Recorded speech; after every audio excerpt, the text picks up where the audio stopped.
Quando a gente fala de redução, e aí eu vou falar rapidamente de calçado, mas bem rapidamente, aqui é só também ilustrativo. Quando eu falo, aqui eu botei as 3 mochilas, eu botei 3 barracas também reduzindo o peso, tá? Para a gente ter um acompanhamento.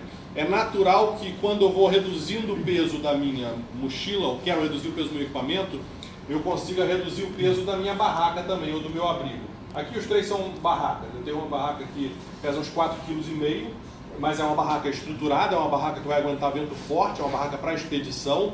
Então essa barraca, porque é pesada, é ruim? Depende. Se é para eu acampar aqui na praia, é ruim pra caramba, né? Porque eu não preciso disso tudo. Agora, eu vou pro, sei lá, para acampamento básico da Concagua, não, ela tem que ser esse peso mesmo. Ela tem que ser estruturada, essa aqui é uma barraca que é geodésica, ela é hexagonal, ela tem 4 varetas de sustentação, etc., para aguentar vento de todas as direções, etc, etc. Então, assim, é o equipamento adequado. Eu botei só em relação a essa mochila, só para ficar um negócio mais organizado. Mas não quer dizer que, obviamente, esse cara aqui não possa usar uma barraca dessa daqui, que é aquela que está pendurada ali no teto, que é a Micra 1/2, que pesa 1,8 kg aproximadamente. Então, só estou mostrando aqui a evolução de peso versus exemplos de barraca. E a gente está falando de barraca, mas a gente está falando de calçado também. Quando eu estou levando muito peso, a tendência é que a gente vá com uma bota mais estruturada também. Para quê? Para que a gente tenha uma proteção maior do tornozelo, enfim, da estrutura de pé e tornozelo de uma forma geral. Quando eu vou reduzindo o peso do meu conjunto todo, eu posso também reduzir o peso, eu posso reduzir também a minha bota, o peso da minha bota e a estrutura da minha bota. Agora, lembrando que bota é um outro capítulo, calçado, na verdade, é um outro capítulo à parte, porque, enfim, é um outro universo. E aqui eu indo para o extremo, que é eu ir com um tênis de trail running, tipo esse aqui, que é aquele ali exatamente.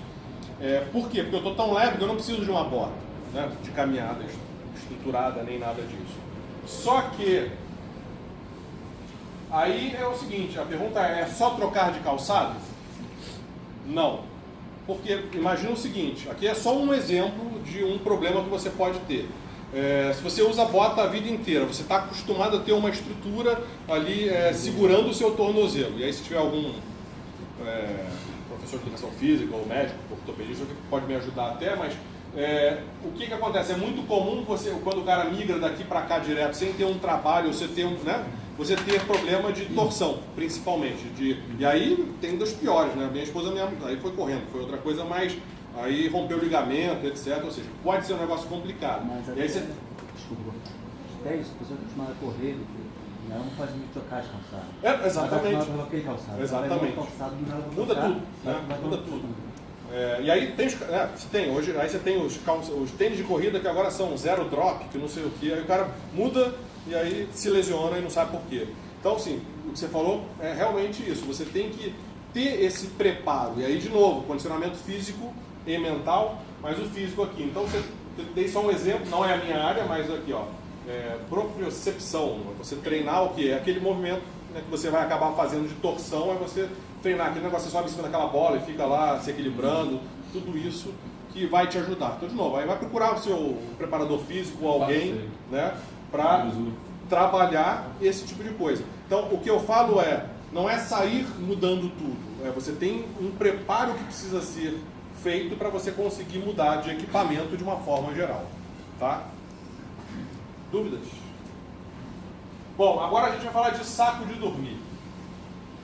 É outro universo que a gente tem, né? Tanto é que a gente tem um outro workshop só de saco de dormir de 2 horas e meia também. Olha só esses dois aqui, esquece esse aqui por enquanto. Esses dois aqui são exatamente iguais. Exatamente iguais em que sentido? Em faixa de temperatura. Então você tem ali temperatura de conforto 2 graus nos dois, temperatura limite -4, temperatura de risco -20. Ou seja, são exatamente iguais. Só que um é de pluma de ganso, esse aqui, e outro é de fibra sintética. Olha só a diferença de peso deles. Um pesa 1.420 e o outro pesa 1.040 gramas. O enchimento dele, que é o quanto de recheio você tem aqui de pluma e aqui de fibra, olha só, 750 gramas para 400 gramas. Significa dizer que para chegar nessa faixa de temperatura, nesse aqui você precisa de 400 gramas de pluma. Nesse aqui você já precisa de 750 gramas de fibra para fazer o mesmo efeito. Então, só de cara num saco para o outro você já reduz o peso e a compactação também é menor, em quase 30% de compactação a mais nesse de pluma. Agora vamos radicalizar mesmo em saco de dormir ainda, não estou falando de outras coisas, mas saco de dormir, esse aqui é um Spark da Citrus Summit, é o Spark 3. Olha só, é menos 2, ou seja, bem melhor, menos 8, menos 26, olha o peso total dele, 665 gramas. Tudo bem, um saco vai custar aqui no Brasil uns R$2.500.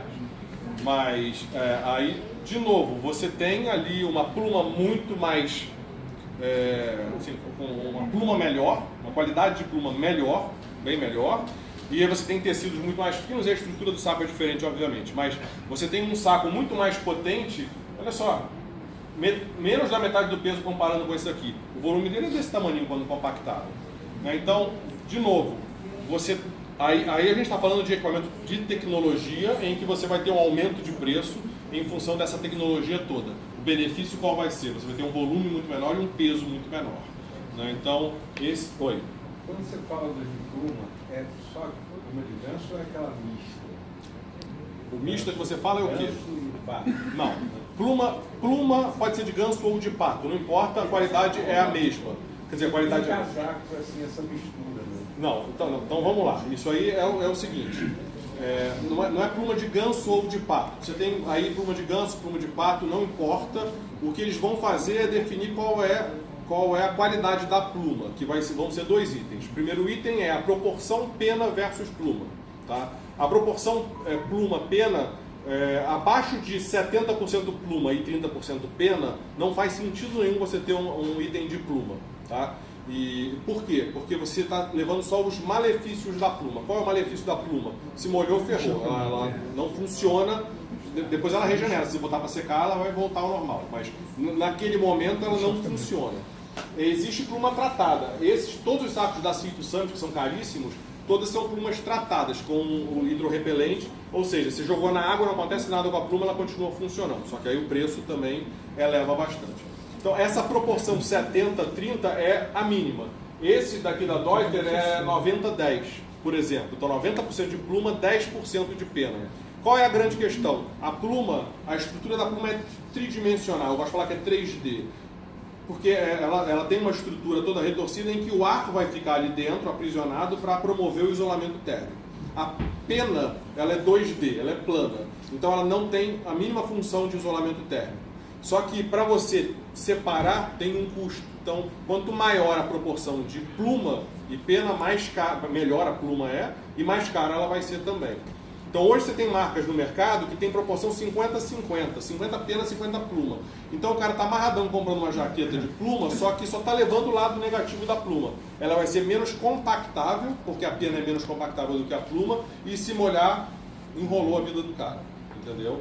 Então esse é o primeiro ponto. O segundo ponto de pluma, em termos de qualidade, é o que a gente chama de fill power, é o poder de enchimento, a fofura da pluma.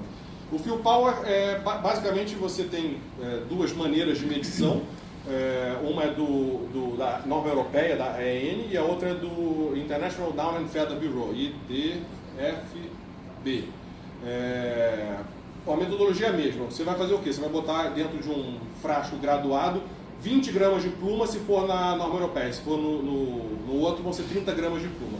Você colocou ali as plumas, botou um peso de 100 gramas em cima por 24 horas, tirou aquele peso e vai ver a pluma voltando, se expandindo, regenerando, né? Voltando à posição normal. Quanto mais ela encher, melhor vai ser a pluma, porque com menos volume, com menos peso, eu consigo ter mais ar aprisionado. Então, quanto maior esse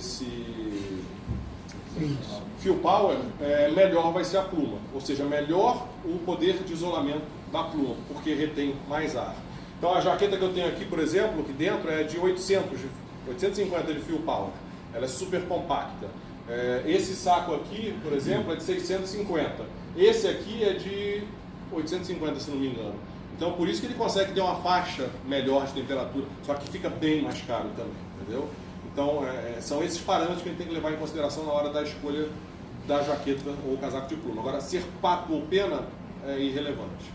Tá? Isso aí, aí é do mercado. Às vezes é mais pluma, às vezes é mais ganso, às vezes é mais pato, de acordo com o mercado internacional. Vocês têm ideia de trazer para o Brasil? Esse vem ano que vem, o Spark 3 e o Porque a linha é gigante da Cinto Santos. De- A gente traz um décimo, talvez. Não, a linha de saco. De saco? É, de Só que o mais barato da Cinto Santos é o preço do mais caro da Dônica. Por isso que é difícil de vender. Você imagina, um saco de R$ 2.500 vai vender pra caramba, feito água? Não vai. Né? Porque aqui no Brasil não faz frio. Não, mas para quem viaja, mesmo assim, né? Então.